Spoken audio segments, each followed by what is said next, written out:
Today, we're going to be talking about how avoiding something makes it feel so much worse.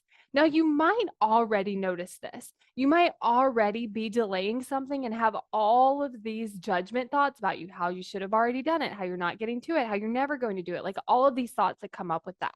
And today, we're going to be talking about exactly what your brain is avoiding in the first place. And that's feeling the negative emotion that it would take to feel to get the thing done. So I want you to think about that thing that you're not doing, the thing that you've been telling yourself you should be doing. I want you to think about that thing. And then I want you to think about how it would feel if you did it. So it might feel very uncomfortable. There might be some fear. There might be some discomfort. There might be some disappointment. There might be all sorts of emotions that could come up when you think about sitting down and doing this thing. So this is why your brain doesn't want to do the thing, because it doesn't want to feel that uncomfortable emotion. Now, I want you to think about what happens if you delay this out 2 weeks and then you decide to do it. Will you still feel that negative emotion? Chances are you probably will. So let's say that you're going to want to film a video and you might feel fear when you think about filming that video. So let's say that you do it 2 weeks from now. When you start to film that video, you will probably still feel fear. So your brain's trying to avoid this fear by having you wait, having you delay, having you not do it. But the fear when you film the video is still there. And so I want you to think about what happens. Like, let's say you did it today, you would feel the fear and then it would be over. Let's say you did it 2 weeks from now. You would continue to create this cycle of like, I should be doing this thing. I'm not doing this thing, feeling bad about not doing the thing, creating more fear around doing the thing. And then when you sit down and do the thing, you have the fear. So what ends up happening is we create so much more discomfort by avoiding the thing, because there's the fear when we film the video, but then there's all these uncomfortable emotions from not doing it. So we just prolong and we just add to the discomfort. Now, I want you to think about what would happen if you chose to be uncomfortable on purpose.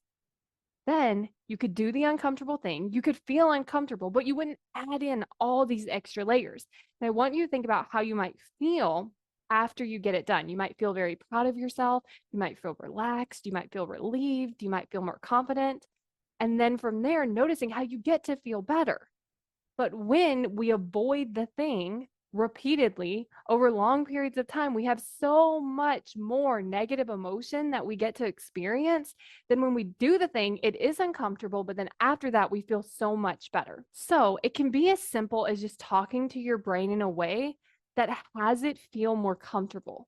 Like, I know that you're scared to do this video, but it's going to be okay, because all I have to do is I just have to hit record. I just have to start talking. If I mess up, I can edit it. If I don't like it, I can delete it.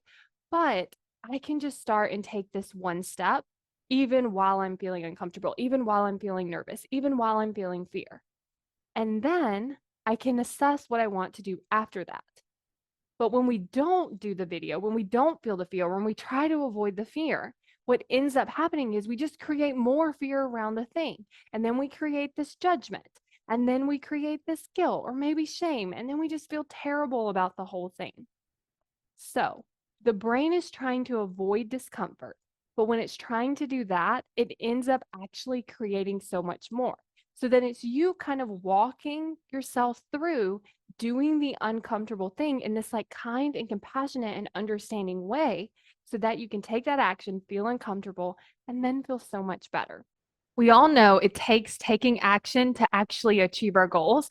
But what some of us don't know is how to actually get ourselves to do that, especially when our brain is trying to avoid something, when it doesn't want to do it, when we just keep starting and stopping and we don't understand why. You're going to want to get access to this video. This video is going to cover exactly why you aren't taking action, but also what to do about it. Like, what solutions can I use to help my brain actually want to take more action instead of just avoid it? So if you're ready for that, go to successbykayla.com to sign up and get instant access to the Why You Aren't Taking Action video.